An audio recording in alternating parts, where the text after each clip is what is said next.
Okay. Um, thank you everybody for joining us. We're excited to have you.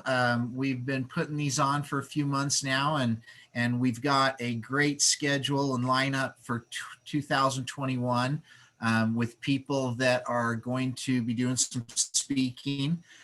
We do have some slots available if somebody wants to do a presentation with us. We'd love to have you join us and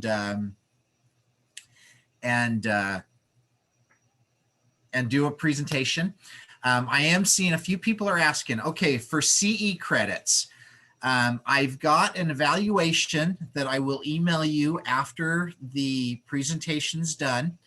After you fill out that evaluation and hit submit, it will then send it to me, and I will send out CE certificates after the presentation. It will be a couple of days because what I'll do is I'll wait for everybody to get their evaluations, wait 2 or 3 days for evaluations to get filled out.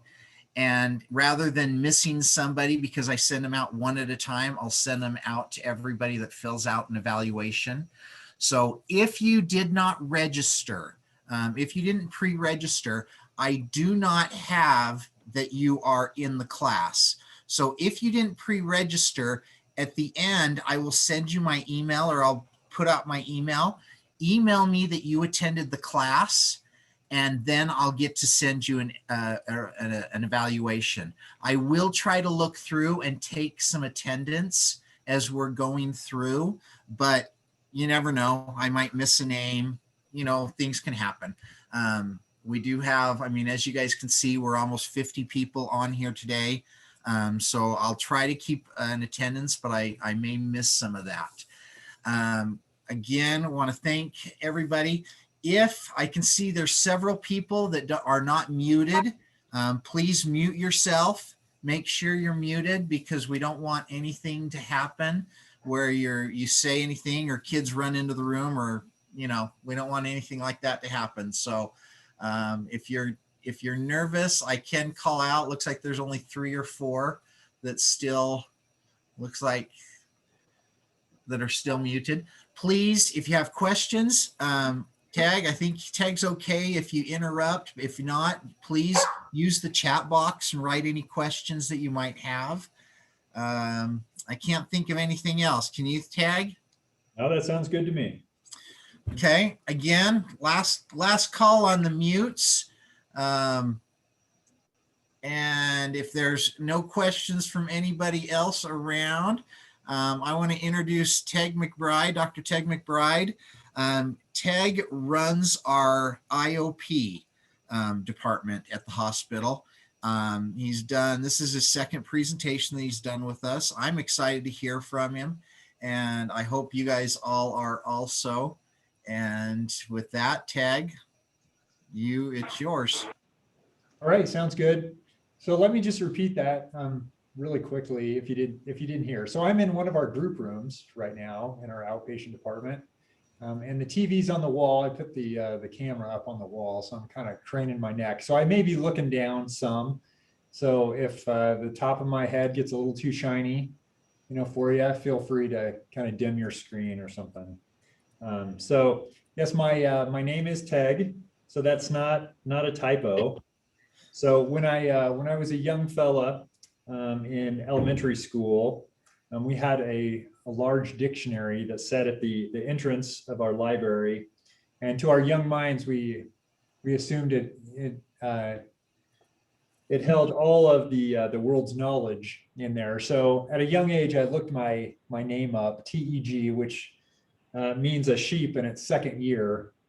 So that was quite anticlimactic for me at the time, but now I just roll with it. So I always feel like when I teach, my last position with the military was as a professor at the School of Aerospace Medicine, and so my students got kind of tired after a while of hearing stories about my name, but that's I got that going for me.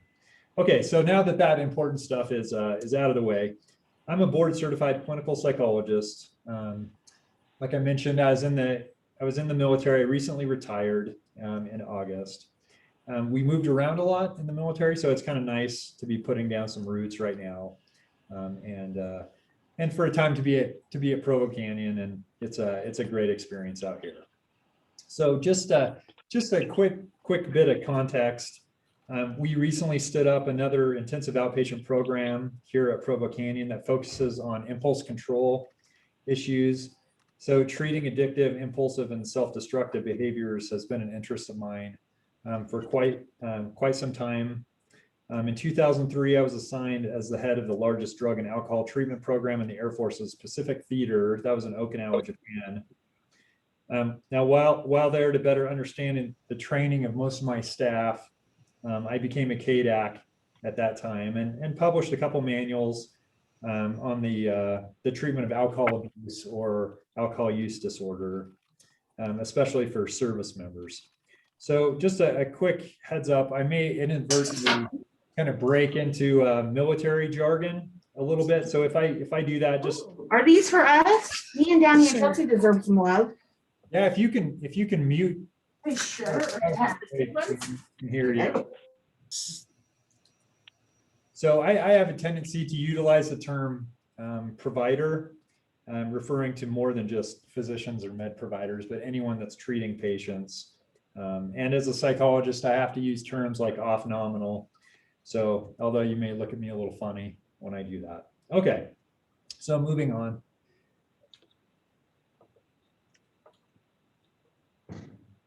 All right. Forward this here. There we go. Okay, so this is the plan for what we're going to talk about today. It's the kind of standard, this is what I'm going to say, then say it and tell everyone what you just said. So that's our agenda for today. All right, so there are three primary sources for my presentation today. First of all, my own experience and research work. So that's an Air Force HH-60 Pavehawk, which is a brother to a Sikorsky UH-60 Blackhawk. And I spent quite a bit of time in the military on flight orders and am in winged in Blackhawks. So I'm not a pilot, but I'm an aircrew member. But that's a topic for a different time. But putting pictures of military things in presentations is kind of an impulse control thing for me. So my next resource that I'm going to use today is mindfulness and modification therapy. If you're not familiar with that, Dr. Peggy Lee Wupperman is her name. She published a book in 2019, you can see it there, called Treating Impulsive, Addictive, and Self-Destructive Behaviors, which I find to be a great resource. So if you're not familiar with that, I'd recommend you pick that up. And then number three, Treating Impulsive Control Disorders, which is a manualized and evidence-based CBT program developed for the treatment of pathological gambling, kleptomania, compulsive buying, and pyromania, but has implications for other dysregulated behaviors as well. And that's by Grant Donahue and Odlog. And they published that in 2011. So let's go ahead and get rolling here. Okay. So dysregulated behavior.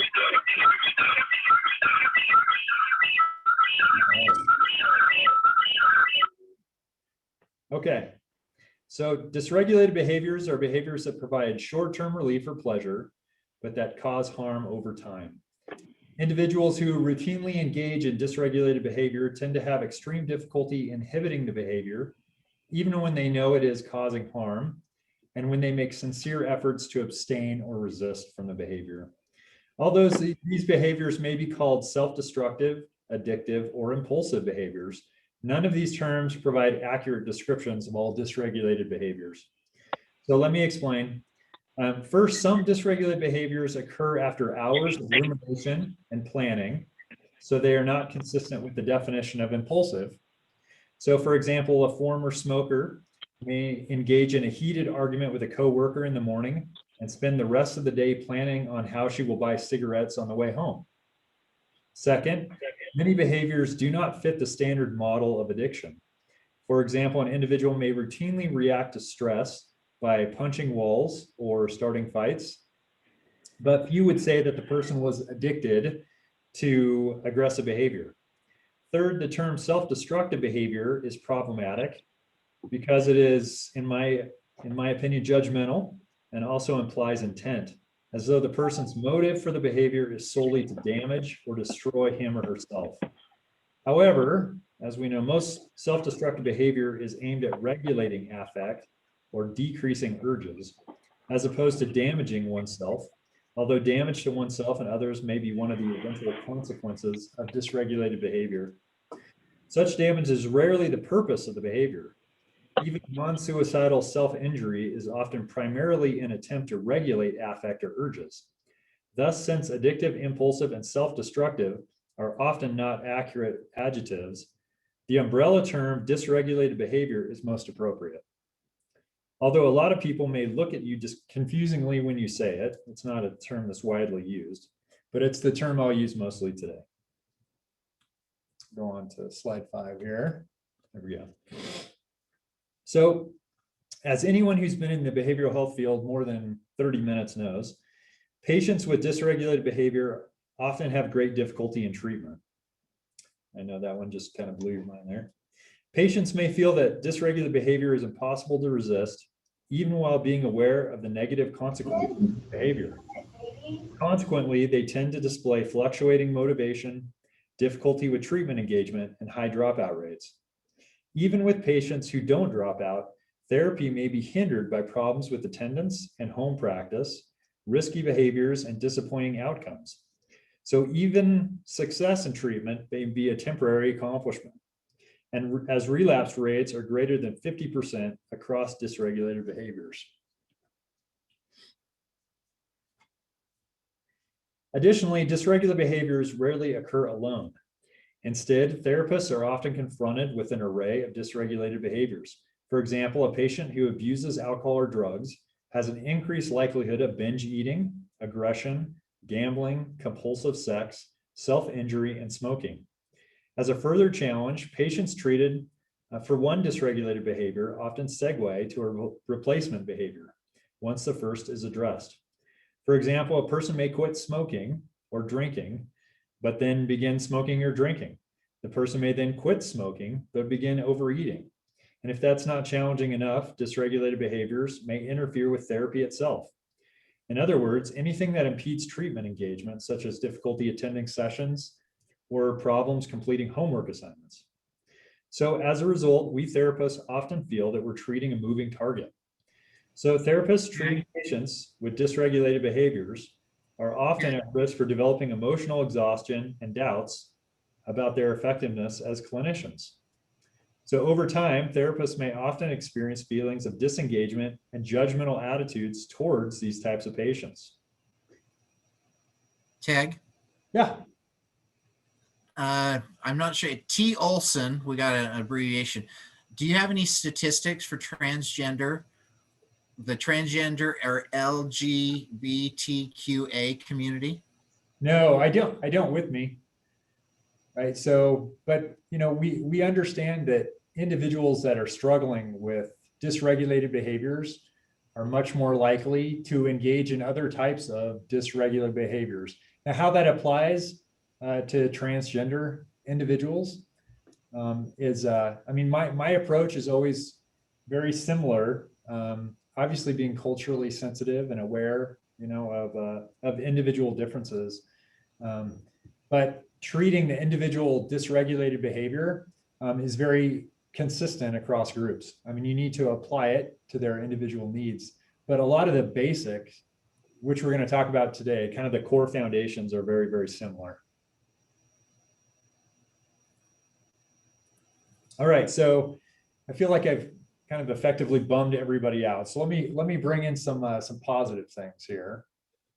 So I do know, from my own experience, of course, related to therapists, feeling overwhelmed, a sense of disengagement and judgmental attitudes towards their patients, especially working in the addiction and recovery fields for a long time. You can get to the point where you just feel like, no one's telling you the truth. And so I want to address some things that's worked for me and has worked for my staff throughout the years. Okay, so there are great therapy approaches out there that have shown to effectively treat dysregulated behaviors A well-articulated approach to treating dysregulated behavior that is consistent with evidence-based clinical models and interventions will greatly improve the chances of positive outcomes for your patients. Secondary benefit may include decreasing your own chance of burnout while also increasing your work satisfaction and improve your effectiveness as a therapist. So ideally, you want to adhere to a treatment program that consists of evidence-based methods for addressing first, multiple dysregulated behaviors. So this is often referred to as a transdiagnostic approach. So, or two, addressing replacement, and those are in air quotes, replacement dysregulated behaviors. So additionally, we always want to make sure to address low motivation, problems with engagement, and frequent dropout. And we'll talk a little bit more about specific treatment approaches coming up here. So let me talk about conceptualization a little bit. So dysregulated behaviors are commonly conceptualized as attempts to avoid or regulate negative affect and urges. So negative affect can include emotions such as sadness, anxiety, or boredom, but can also include dissatisfaction with the current state of being. For example, a person may think he should feel happier after getting hired for a job, so he uses drugs to feel happier. Or a person may want to feel confident around friends, so she drinks to feel more confident. In both cases, the individuals did not necessarily feel unhappy or unconfident initially, at least. Instead, they just didn't feel as happy or as confident as they thought they should feel. They were dissatisfied with what they were experiencing. However, despite research supporting dysregulated behaviors as efforts to avoid or change negative affect and urges, the negative affect and urges may not be the primary drivers for the behaviors. So after all, we experience negative affect on a fairly regular basis. We all do. But we don't all routinely engage in harmful dysregulated behaviors. Instead, I would argue a primary problem that often underlies such behaviors is the perceived inability to experience and tolerate, and thus adaptively cope with, the negative affect and urges. In other words, the problem may be difficulties with what we refer to as mindfulness. Now, there was an interesting book that was written a few years ago by a psychologist by the name of Lee Vallant called Changing Character, in which she postulates in the book that people develop affect phobias because of their inability to experience and tolerate negative emotions. So following Dr. Vallant's conceptualization, it reasons to utilize the tools and techniques associated with treating phobias, which conditions we know that we have the best success rates with because we have such successful tools for treating specific phobias. And those translate very well to treating what she refers to as affect phobias. So mindfulness is an important part of that. So let's talk about mindfulness for a moment. And so as you know, mindfulness involves being aware of, attentive to, and accepting of the present moment without feeling the need to avoid or suppress one's experiences.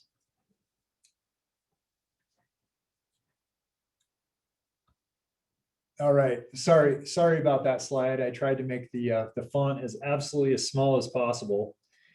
So mindfulness is negatively related to a wide variety of dysregulated behaviors.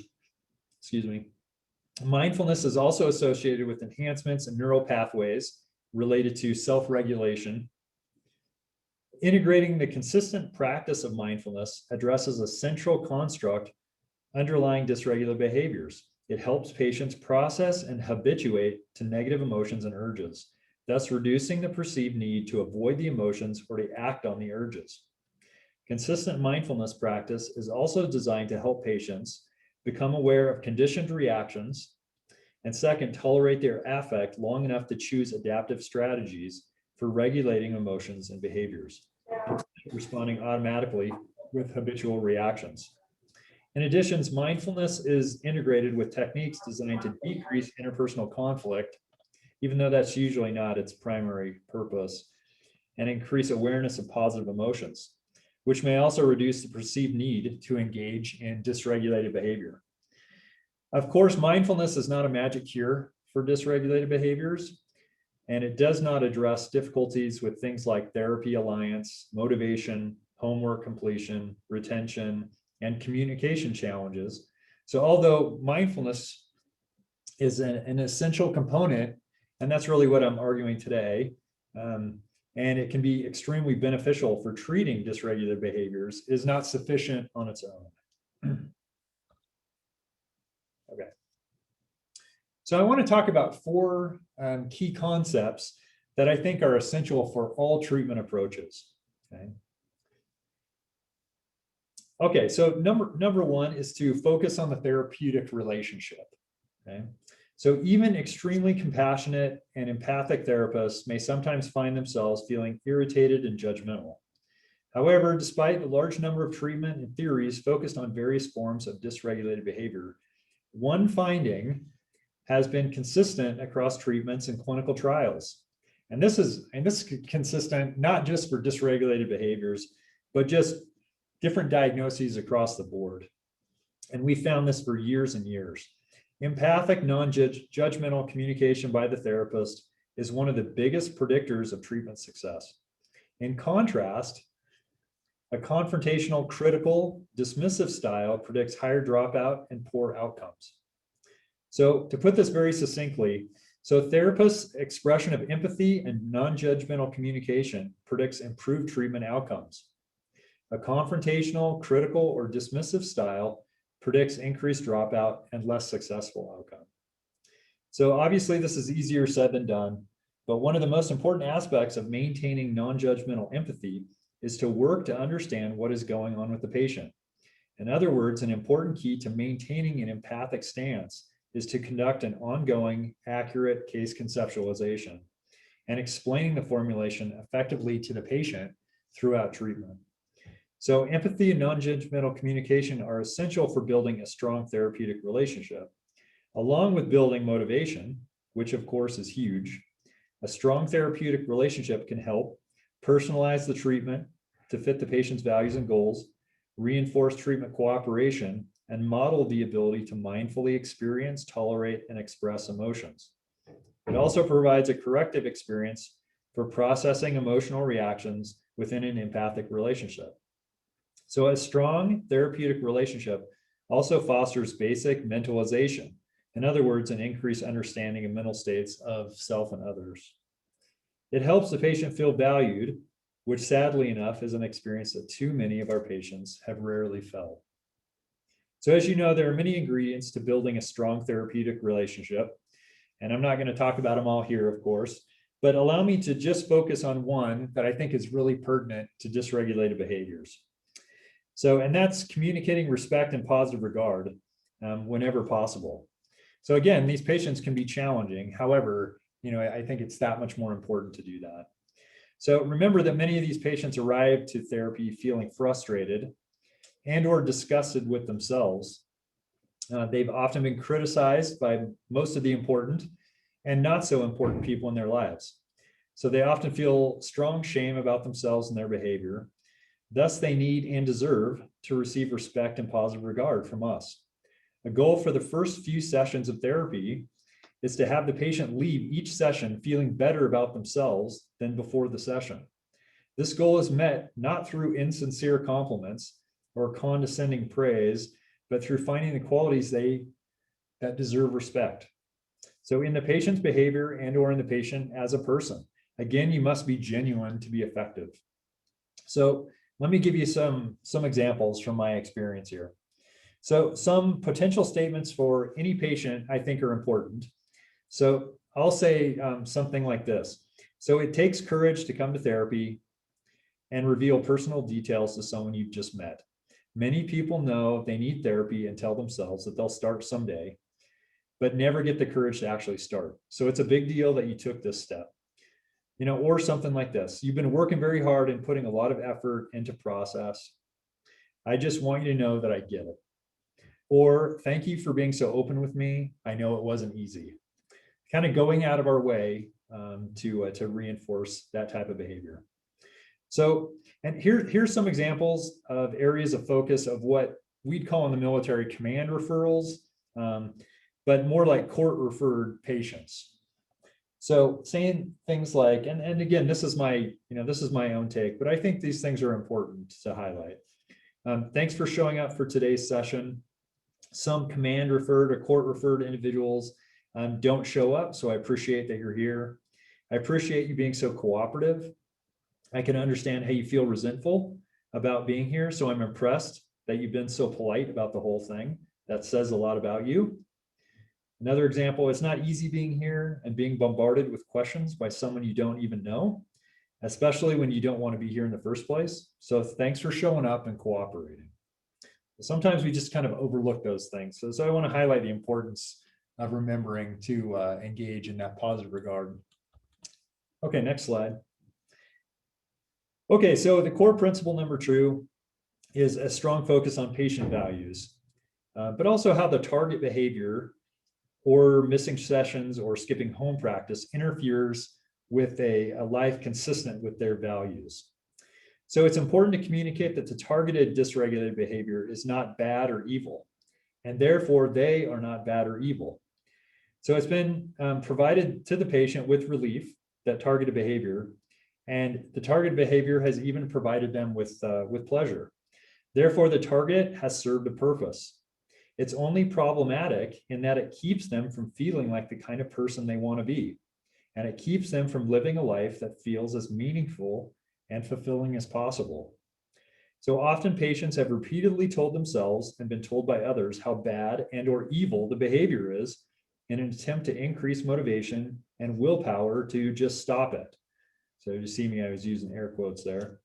So it's easy to argue that the behavior is bad because it has a potential to cause harm and or goes against their religious values and or goes against societal norms.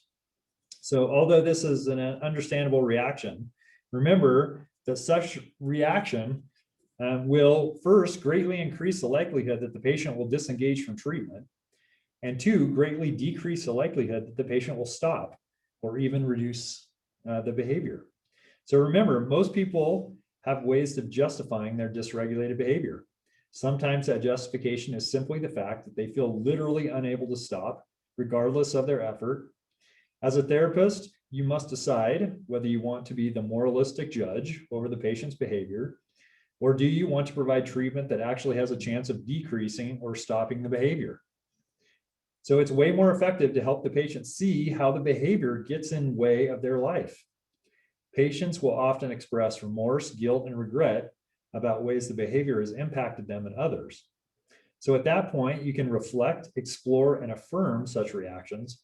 However, the therapist's job is not to be the judge, at least not if the therapist wants to be effective. So I'll often say something like this to the patient. While you're here in the clinic, we'll definitely work to stop the target behavior, but that's not the main purpose of the treatment. The main purpose is to help you move closer to living a life that fits more with what you want and to feel more like the kind of person you want to be. So we'll work to stop the behavior, not because it's bad or that you're bad for doing it, but because it gets in the way of your moving toward the kind of life you want and the person you want to be. So this approach is essential to what's referred to as developing discrepancy in motivational interviewing, helping patients become aware of discrepancies between their current lives and the lives they want to lead. So although those kind of are similar approaches that way, communicate the behavior that interferes with therapy, like missing sessions and skipping home practice, are also not bad. They're only problematic in that they interfere with the effectiveness of the treatment, which interferes with the patient's progress toward a valued life. So we work with the patient to identify the patient's values and goals, which I just see as absolutely essential. I find it helpful to use a destination metaphor to explain the purpose of treatment. So I have the patient visualize who they want to be or the life they want to live. So I have them imagine that that's a place or a destination. I have them imagine treatment is like climbing into a car. So when I tell them you'll have a GPS, which often represents treatment or the coping skills from treatment at least. And sometimes you will feel like you're moving fast. Sometimes you'll feel like you're pushing the car uphill. But I'll be committed to working with you. You come to session, you do the homework practice, and by the end of treatment, your life will be very different. Remember, it must be the patient's values, not the therapist, especially important with patients from different cultural groups than that of the therapist. So it's important to continue to focus on the patient's values throughout the treatment process. So, and although this myth never seems to die, patients don't have to admit that they have a problem in order for the treatment to be effective. Rather, patients need to realize that the behavior is getting in the way of their life, the life that they want to live. So I've had many patients throughout the years that were adamant that they did not have a problem. However, they were able to realize that the dysregulated behavior got in the way of the life they wanted, and they were able to significantly change their behavior. So, one issue is in 12-step programs, that whole, my name's Teg, I'm an alcoholic. And many individuals are very uncomfortable with that. They just do not see that they're an addict or they have a significant problem. They just engage in this behavior that they see as problematic. So I'll encourage them to say things like, because AA or other 12-step programs can be fantastic for patients. And so I'll encourage them to say things like, hi, my name's Bill, and I struggle with being sober, or I struggle with overeating, depending on what the 12-step is. So they don't necessarily have to label or admit to themselves that way. So I think sometimes we've kind of banged our head against the wall that way, that we've argued that folks are in denial if they're not willing to admit it. And from my experience, and the research really bears this out, that is not an essential part of treatment success. Okay. So core principle number 3 is to have a strong focus on helping the patient understand themselves, the behavior and treatment. So I find it very important to compassionately explain the biopsychosocial conceptualization of the patient and the patient's behavior in a way they can understand. So I referred to Dr. Wepperman before, and she recommends to use the boiling pot metaphor, which is something that I've done for a long time. It goes something like this. So some people are born with a tendency to feel emotions a little more strongly than most people feel emotions. So at that time, I usually give an example that fits the client's emotions. So this is not a negative trait, and I always highlight that. These people are likely to be especially creative and or empathic. They are more likely to have careers or hobbies as artists, singers, florists, builders, hairdressers, etc., or careers or hobbies that help others or involve interactions with other people, like teachers, therapists, salespeople. So this is not a negative thing, but sometimes they may grow up in adverse or invalidating environments. These might include experiences like physical, sexual, emotional abuse, experiences with family members who may not feel emotions strongly, and so they don't understand. They may say things like, why can't you just get over it? Or why are you making such a big deal about it?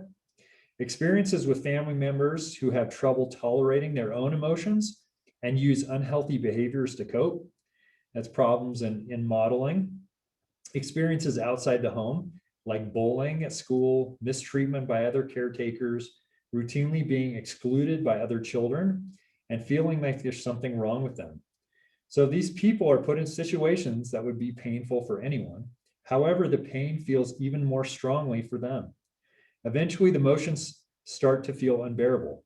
At first, they may tell themselves, I'm just going to try not to feel, or I'm just not going to think about it. Sometimes they get pretty good at that, to the point that they feel pretty numb. But over time, they may feel they need something stronger to turn off the painful emotions. So they start the target behaviors. The thing is, it works, at least for the short term anyways. They feel better, but using the target behavior to turn off uncomfortable emotions is like putting an airtight lid on a pot of boiling water. So the emotions are still there, just like the boiling water and steam are still there. And the emotions keep building, just like the steam and pressure keep building in the pot of boiling water. Or sometimes a person may not be aware of emotions building, but instead may just be aware of the urges building. Either way, the person may eventually feel like they are often under pressure. So if the emotions and urges are never experienced or processed, in other words, if none of the steam is released from the pot, the emotions or urges will keep building until the pot eventually explodes. In other words, the emotions or urges will feel especially unbearable. So the person will feel like they have to try even harder not to feel, and eventually they use the target behavior again. And the person feels relief, but the pressure will almost always start building again. So pretty soon, life can start to feel like a never-ending cycle of urges building, target behavior, briefly feeling better, then urges building, target behavior, and so on. So I'll usually, and then after I explain that, I'll ask if the metaphor fits them and talk about how it does and sometimes how it doesn't fit. But most patients struggling with dysregulated behavior really relate with the boiling pot metaphor. So then I'll continue. These behaviors can seem so effective in the short term that they might have never learned adaptive ways to handle uncomfortable emotions and urges. If you mainly know one way of reliably stopping pain or discomfort, it makes sense that you would have strong urges to engage in the behavior when experiencing discomfort, and you would have extreme difficulty stopping the behavior. In fact, that behavior probably helped you cope at times when you didn't know any other way to cope. The problem is that it causes damage over time. So this boiling pot metaphor can help patients understand that their struggle with dysregulated behavior is not a permanent character flaw, not a sign that they were beyond help, and not a sign that they do not deserve happiness. Instead, the metaphor and related experiences are aimed at helping patients realize that their behavior is understandable based on the circumstances. So I continue with the boiling pot metaphor, and it can assist patients understand treatment as well. So I'll say something like this. In the first few weeks of treatment, we're going to open a steam hole in the lid of the boiling pot so you can release some of the steam and pressure. So this refers to mindfulness exercises. That way, the feeling of pressure can start to be released and your emotions and urges can start to feel less overwhelming. So little by little, the urges will be easier to tolerate without feeling like you need to act on them. Some exercises may seem a little strange, but they'll help you to start to experience what you're feeling, which will let some of the steam out of the pot. Eventually, will also help you learn ways to adjust the heat of the burner underneath the boiling pot. In other words, to adjust the intensity of your emotions and urges. Sometimes you'll be able to keep the heat from turning up too high to begin with. Sometimes you'll be able to turn the heat down. However, you won't be able to turn it off, but turn it down. But first, we have to let some of the pressure out of the pot. So the boiling pot metaphor can also provide a broad explanation of treatment. So treatment exercises are geared to, utilizing that metaphor, release pressure and help emotions and urges feel more tolerable. So that's opening the lid in the top. And to help patients learn to regulate emotions adaptively, so to turn down the heat of the burner in order to turn down the intensity of the emotions and urges. In essence, the goals of treating dysregulated behavior are to help build emotional muscles, teach the patient the value of their own feelings and reactions, help the patient find the pause button, also help the patient take back power so they no longer feel controlled by emotions and urges, and finally, to help the patient experience positive emotions and increase awareness of their own values. Go on to the next slide here. There we go. Okay, so core principle number 4 is structure and practice. And again, no matter what treatment approach you take to treating dysregulated behavior, of course, I'm going to encourage empirically validated or research-supported treatments. But no matter what treatment approach you take, I strongly encourage these 4 core principles be included. Okay, so consistent with the concept of structure and practice, providing regular home practice is more likely to foster habits. So the benefits of developing positive habitual behaviors are many, as they tend to require less intention and effort, while also eliciting less anxiety. Because of this, it's important to, number 1, to set up home practice explicitly very early in treatment, and review home practice logs at the beginning of each session. And 2, if the patient does not complete home practice, which of course hardly ever happens, that's my attempt at a joke there, because patients will absolutely forget to do their homework at times. I mean, we can count on that. But when that happens, we want to reflect and validate the difficulty and possible tediousness of the homeworks, communicate to the patient you are not judging or criticizing them, and find out what got in the way. Right. So a third thing is to work on a plan to increase the chance of completing the homework during the upcoming week. And 4, utilize shaping when necessary. So just as a reminder, shaping involves gradually increasing a desired behavior by planning and reinforcing responses that are similar to the desired response. So effective shaping uses validation, the therapeutic relationship, and the patient's values when encouraging the patient to increase the desired behavior. So you want to always make sure you remind the patient of their commitments and their values. I will draw on the boiling pot metaphor and the necessity of the home practice in moving toward a life that feels more fulfilling, or their destination. So you want to involve the patient in choosing the extent of the shaping. It helps to use a confidence scale. So in other words, I'll ask, related to the homework if they didn't do it, how confident are you that you'll complete the homework practice by our next session? And I'll ask them from a 1 to 10 scale, 10 being absolutely confident. And say, for example, the person picks a 4. So instead of focusing on it's only a 4, what can we do to get it to a 6 or a 7? I do almost the opposite. So if someone picks a 4, I'll say, well, why didn't you pick a 2 or a 3? I think that this really helps them to highlight and focus on the motivation and confidence that they do have. So, in sales, we talk about getting to yes. And so, we want to make sure that we take what they have and we want to build off the motivation that they have already. Okay.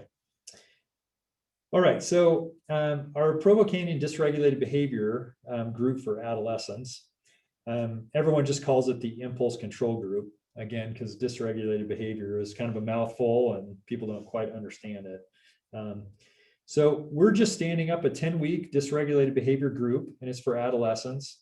So it meets on Tuesday, Wednesdays, and Thursdays from 4:30 to 7:30. We include a parent support group on Tuesdays, also Tuesday evenings. So in our curriculum, we include a lot of why try and adolescent resiliency materials. But our curriculum really includes a lot of motivational interviewing, dialectical behavior therapy, rational emotive, and cognitive behavior therapy, and mindfulness and modification types of work. So I found that good dysregulated behavior treatment can happen within a group setting. And so with something like an IOP program, if you carve out 30 minutes per session to focus on dysregulated behavior, it can be very valuable for the patients. So in our program, we also want to always integrate kind of music therapy and recreation therapy, especially for the adolescents, to keep them occupied. So at the bottom there, you see that the last bullet there for the DREF, which is the Dallas rating of executive functioning scale. So as a psychologist, I always got to put in my plug for the instruments that I use. So this is a measure of executive functioning, which I found to be pretty helpful. So just as a reminder, executive functioning reflects the ability to manage and regulate one's behavior in order to achieve desired goals. So it has at least 3 components: goal formulation, planning, production towards that goal behavior, and then effective performance. So executive functioning comprises more than just the ability to abstain from dysregulated behavior, but it's a very important component of treatment. So The DREF is designed for individuals 5 through 18. Now, I have absolutely no stock in this test or anything like that. I've just found it to be a helpful measure. So I'm always one to want to collect objective numbers and therefore be able to evaluate treatment success. So the DREF has 3 forms. It has one for the parent, a teacher, and the patient. In our program, it'd be pretty unusual to have a teacher complete the form. But by getting the patient and the parent to complete the instrument, we establish a baseline before treatment begins that we can compare progress or change to. So a nice thing about the DREF, it consists of behavioral functioning, emotional functioning, and executive functioning. So those are all 3 things that we've talked about today. So it has a clinical index that includes attention or working memory. So which looks at symptoms of attention, kind of deficient multitasking, forgetfulness, and poor working memory or disorganization. It also looks at kind of impulse control or activity level. Hey, Tag, Yes. what were the 3 things tested again? The 3 things in the DREF? I think so. Okay, yeah. So if you're just talking about executive functioning, there's 3 parts to executive functioning. It's goal formation. If you think of that, executive functioning is the ability to manage and regulate your own behavior. So, that's something that happens in our frontal cortex. It's the last part of the brain really develop, and sometimes it develops into the early 20s. But executive functioning is essential for regulating our behavior. So there's at least 3 components to it. You have to formulate a goal, and then there has to be the planning production of that goal-directed behavior, and then the effective performance to reach your goals. So, and just referring to the test. So there's attention, working memory, there's an activity level, there's a compliance or anger management piece, which actually is interesting. I find that really helpful, which assesses kind of symptoms of mood lability or cynicism, sensitivity to criticism, frustration tolerance. And then the last thing is abstract thinking, which looks at kind of concrete thinking skills, cognitive rigidity, poor decision-making, and problem-solving skills. And then one of the aspects that I appreciate most about this measure, which is short, is that patients are able to self-identify their top 5 biggest problems or stressors related to dysregulated behavior, and how that fits with executive functioning. So I find that really helpful and insightful into kind of what the patient is perceiving as most challenging in their behavior. Anyways, I think it's a worthwhile measure to consider if you're standing up a program looking specifically at dysregulated behavior. All right, so that is really my my presentation today. So these are the things we talked about. I do want to again highlight those 4 core principles, being the therapeutic relationship, and that if we're approaching it in any type of judgmental way, then we're much less likely to be effective in helping the patient to reach the life that they're wanting to live.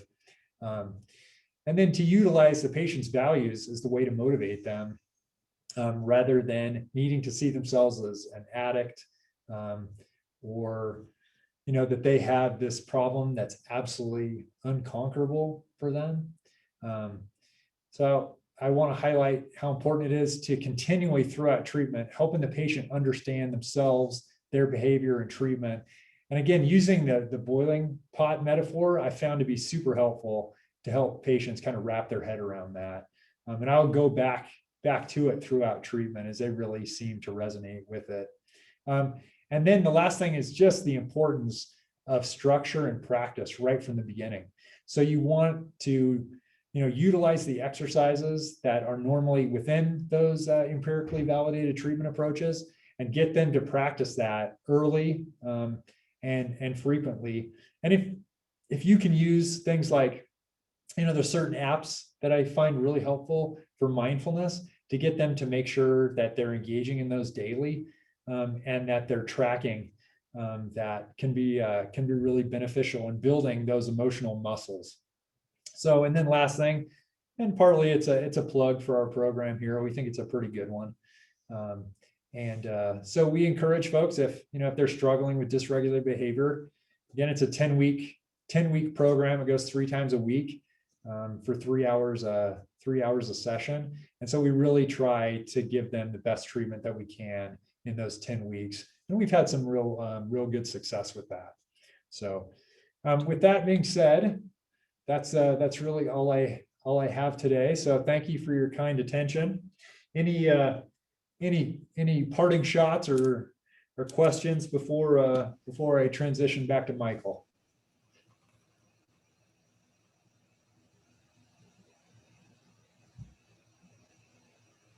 We still have 5 minutes for lunch. What apps are recommended for mindfulness? I wouldn't necessarily say that I'm like, I'm kind of up on the newest things, but my technicians and the other therapists I work with, talk about the Calm app a lot. That they like that a lot. So, there's certain apps that I use specific kind of in the military, that I found to be really helpful. But from what I've heard, people really like the Calm app. There's a few exercises that Dr. Wupperman recommends in that book there that I put at the beginning, and you can access like audio clips that the patients can use. Then sometimes just going through mindfulness exercises and having the patient record it on their phone, and then giving them the home practice to actually go through those same exercises during a week that you do in session can be really helpful. Making sure that they have the forms to be tracking that, make it convenient for them, and tracking their kind of emotional experiences during those times can be really helpful. Any other questions?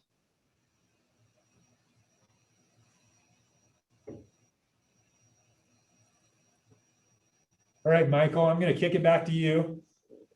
Yeah, I just wanted to ask you a question really quick. How do you feel DBT would work with this? Well, DBT is a great treatment approach, right? So, I mean, we know DBT was developed specifically for borderline personality disorder. And so DBT has many principles that translate nicely into other behavior, but specifically it was developed for the dysregulated behavior that's associated with that particular personality disorder. So yeah, DBT is essential in helping individuals to identify and learn to healthily process their emotional experiences. DBT with certain patients isn't going to be effective or as effective for certain types of addiction and other types of dysregulated behaviors. However, DBT is a great skill set to have. I mean, for sure. So we integrate that in our treatment IOP with adolescents. And I know I will, the more I've, been doing treatment, and I'll have DBT skills in my, my black bag that I can pull out when I need to. But there's other things. ACT is really good too. This mindfulness and modification therapy is excellent. Cognitive behavior therapy, especially looking at impulsive control disorder. So yeah, the DSM, changed a little bit in what they were defining as impulse control disorders. But the CBT programs that are designed specifically for the 5 impulse control disorders, they translate very nicely to other types of conditions as well. So do you believe EMDR would also work too?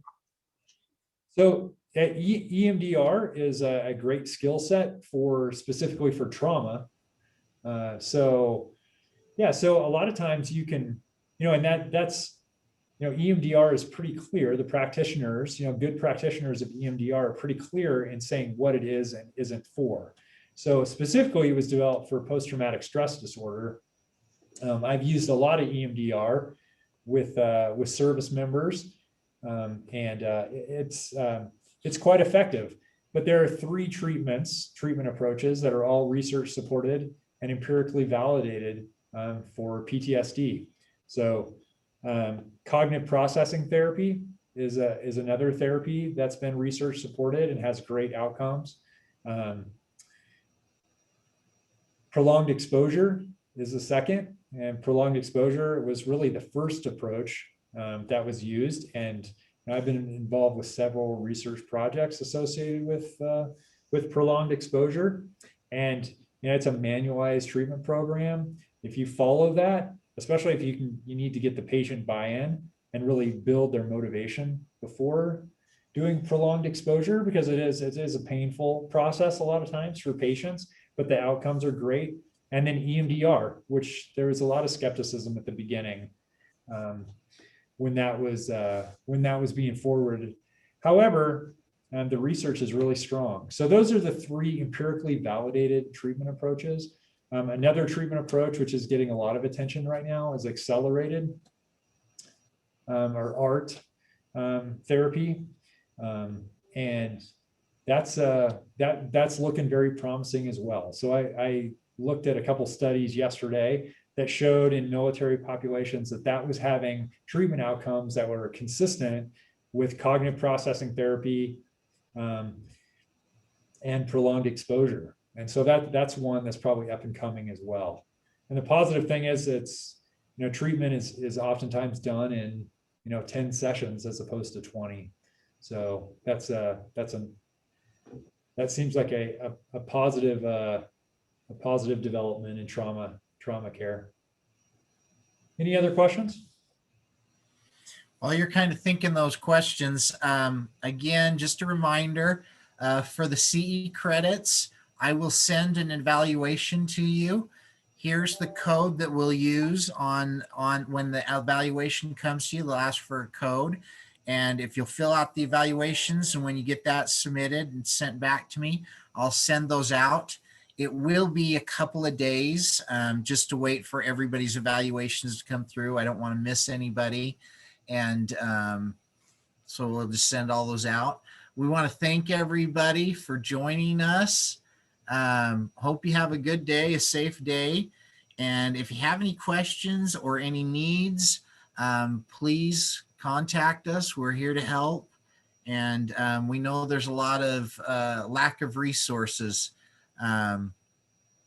out there. And we've got lots of resources in the hospital that we can do to help in some of these communities. So any other questions? If not, we want to thank you for coming. And yeah, if you have any other questions for me or cases you want to bounce off me or anything like that, I think I neglected to put my email on that first screen, but maybe Michael, maybe you could send it out to everyone what my email. okay. And so yeah, feel free to reach out if you have any questions related to addictive or impulsive, self-destructive behavior. Is that right, Teg? It's teg.mcbride. Yep, I'm the only Teg, so that's it.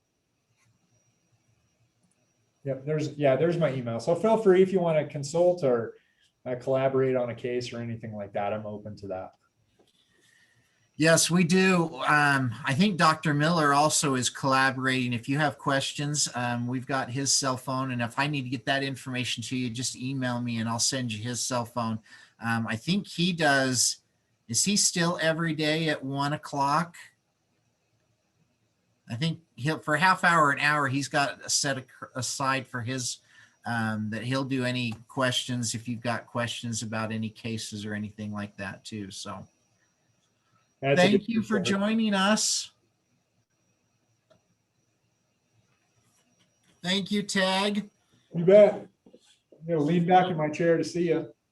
I'm going to hurry and hit stop record on this.